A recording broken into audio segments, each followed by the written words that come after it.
ত্রিপুরা কুচুক দরবার হাইন হয় Tata kalibari Malmano tui Advocate General Siddhartha Shankorde Tesha Pati Mocheri Naira Bagai Koimong Narak Zakmani or Rutumung no Hatpang Washapono Kahamke Rutumung Kai Kahini Koshimoria Hini Koksaka Kerong Tanai Pijos Kanti Bishar আদালত মাননীয় high court justice Arindam Lodh আমাদের criminal অ্যাপিলটা শোনার পরে সমস্ত আসামিদেরকে খালাস করে দিয়েছিলেন, মুক্তি দিয়েছিলেন।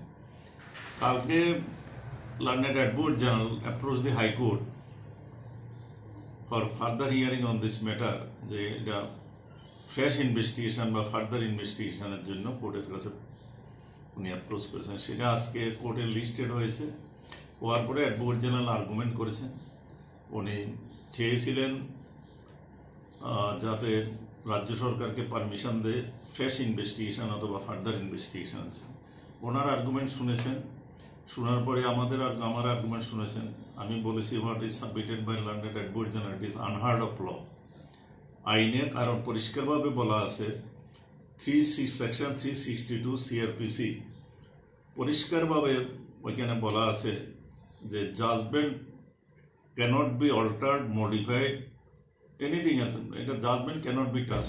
One judgement is pass that cannot be altered except the clerical mistakes.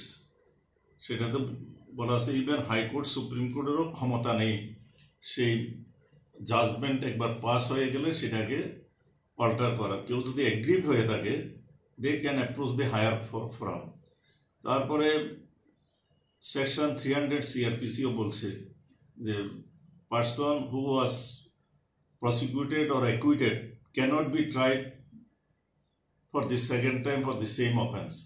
সুতরাং এইসবগুলি যদি অ্যালাউ করা হয় তাহলে সেটা আইনকে ম্যান্ডেটকে ভায়োলেট করবে। ইভেন ভারতের সংবিধানের আর্টিকেল 20ও বলেছে যে no person can be prosecuted and convicted for the same offence for second time. তো এইগুলি সবগুলি আমরা দেখিয়েছি। তারপরে সুপ্রিম কোর্টের ডিসিশন আমরা রিলে করেছি। সুপ্রিম কোর্ট ক্যাটাগরিক্যালি রিপিটেডলি বলছে one judgement is passed it cannot be altered or modified. If anybody is aggrieved by the judgment, he can approach the higher grievance that they should have approached the Supreme Court. কিন্তু এখানে আসাতে এটাতে court সেটাকে গ্রহণ করেনি। Court শুনানির পরে বাতিল করে দিয়েছেন অ্যাডভোকেট জেনারেলের আর্গুমেন্ট অনুমোদনা প্রেয়ারটা। বলেছে না, এটা যেটা আমি বলছি উনি জাজমেন্ট দিয়েছেন। সুপ্রিম কোর্টের বিভিন্ন নজির উনি মেনশন করেছেন যে কোর্টের এই ক্ষমতা নেই জাজমেন্ট পাস হওয়ার পরে। আরও বলেছে, কোর্ট মেনশন করেছে, বলেছে এই কেসটা যখন ইনভেস্টিগেশন হয়েছে, চার্জশিট দিয়েছে, গভর্নমেন্ট কখনো বলেনি যে ইনভেস্টিগেশনটা আনফেয়ার। গভর্নমেন্ট চার্জশিটটাকে গ্রহণ করেছে এবং যখন ট্রায়াল হয় জাজমেন্টে এটাও রিফ্লেক্টেড হয়েছে যে সেখানে not only the public prosecutor, ইনফরমেন্টের লয়ারও ছিল। তখনও তারা এই মামলা চলাকালীন কেউ বলেনি যে ইনভেস্টিগেশনটা প্রপার হয়নি। ইভেন কমপ্লেনেন্টের লয়ার বলেনি। তারপরে সাক্ষী হয়েছে, স্পেসিফিকলি মেনশন আছে জাজমেন্টে, বলছে 20 জনকে চার্জশিট দিয়েছিল।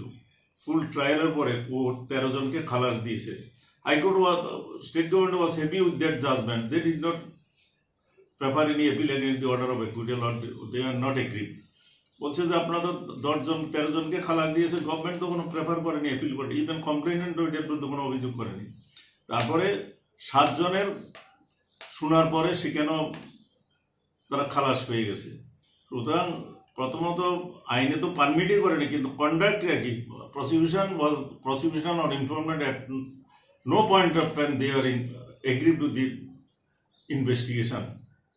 কোর্ট খারিজ করে দিয়েছে সব। এবং আজকে আবারও উঠেছিল সেটা অনারেবল জাস্টিস অরিন্দম লোধের বেঞ্চে। উনি শুনানির পরে, উভয় পক্ষে শুনানির পরে অ্যাডভোকেট জেনারেল আবেদন খারিজ করে দিয়েছে।